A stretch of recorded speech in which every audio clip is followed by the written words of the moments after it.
అండి, అందరూ ఎలా ఉన్నారు? బాగున్నారా? లాస్ట్ టైం ఏదైతే బాలామృతంతో స్వీట్ చేశానో అదే బాలామృతంతో ఈసారి కేక్ని ప్రిపేర్ చేశాను. కేక్ అయితే చాలా అంటే చాలా బాగా వచ్చింది. దీనికోసం ముందుగా 3 మినీ గ్లాసెస్ వరకు బాలామృతం పిండిని అయితే తీసుకోవాలి.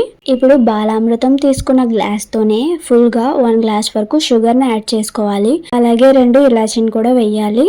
ఇప్పుడు బాలామృతం పిండిని కొంచెం కొంచెం తీసుకొని మిక్సీ పట్టుకోవాలి. అది కూడా గరుగ్గా ఉండకుండా మెత్తగా ఉండేలా చూసుకోవాలి.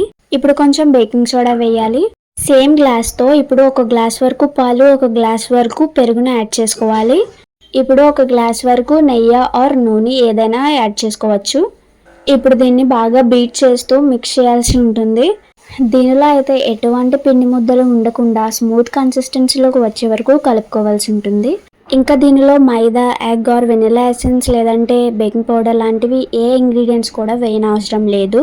ఇక్కడ నేను వీడియోలో చూపిస్తున్నట్టు పిండి ఇలా జారినట్టు ఈ కన్సిస్టెన్సీలో ఉంటే సరిపోతుంది. ఇప్పుడు కేక్ ప్రిపేర్ చేయడం కోసం గిన్నెను తీసుకొని దానికి నెయ్యి కానీ లేదంటే వెజిటేబుల్ ఆయిల్ కానీ మొత్తం అంతా స్ప్రెడ్ చేయాలి. ఇలా తర్వాత గోధుమ పిండి కానీ మైదా పిండి కానీ కొంచెం వేసి మొత్తం అంతా గిన్నెకి పట్టించాలి. ఇప్పుడు మిక్స్ చేసి ప్రిపేర్ చేసుకున్న బాలామృతం పిండిని గిన్నెలోకి వేసిన తర్వాత అదంతా ఈక్వల్గా ఉండడం కోసం ఒక్కసారి ఈక్వల్ చేస్తే సరిపోతుంది. గిన్నెని కుదిపితే సరిపోతుంది.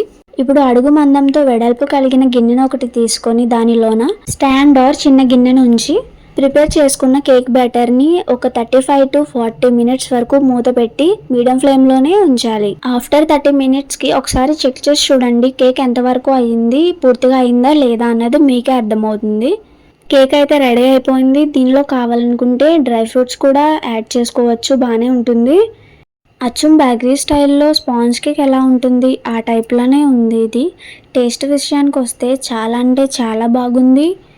ఈ కేక్కి నేను యూజ్ చేసిన ప్రతి ఇంగ్రీడియంట్ కూడా బేసికల్లీ అందరి ఇళ్లలో ఉండే ఇంగ్రీడియంట్సే. బయట నుంచి తెచ్చుకొని యూజ్ చేసే ఇంగ్రీడియంట్ అంటూ ఏది లేదు స్పెసిఫిక్గా. మైదా కూడా యూజ్ చేయక్కర్లేదు, బేకింగ్ పౌడర్ కూడా అవసరం లేదు. ఈ బాలామృతం పిండి అయితే అంగన్వాడీలో ఎక్కడైనా దొరుకుతుంది. ఒకసారి ఇలా ట్రై చేసి చూడండి, మీకు తప్పకుండా నచ్చుతుంది. నచ్చితే కనుక లైక్ చేసి షేర్ చేసి సబ్స్క్రైబ్ చేసుకోండి.